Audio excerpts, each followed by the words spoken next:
Gipahigayon sa General Santos City Police Office o GSPO ang halapad nga rigodon o reshuffling sa mga opisyal karong simanaha. Butyag ni Police Colonel Nico Medez Olivar Jr. ang direktor sa GSPO. Himuon kini bago magsugod ang election gun ban sa Enero 12. Yun na nga, ating PCO to be more effective ating balasta depending upon sa ilang knowledge, skills, trainings, and attitude.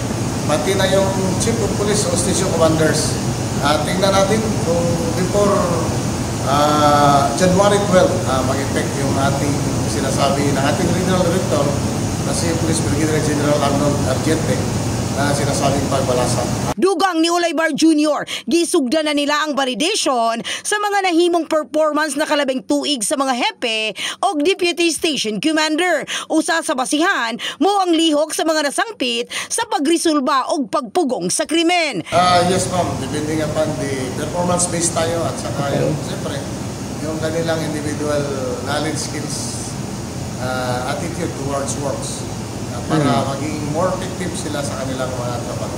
Giangko ni Olivar Jr. nga dunay pipila ka naglingkod nga hepe karon ang gikulangan siya sa performance. Kay baluan nga bag-o na human ang tuig, pipila ka shooting incident ang nahitabo sa syudad. Asa giangkon usab sa opisyal nga misaka ang ihap sa kaso sa pagpangawat. In the heart of changing lives. Kini sa Brigada Richel Gubalani. Alang sa 89.5 Brigada News 7 Jensen. The Music and News Authority.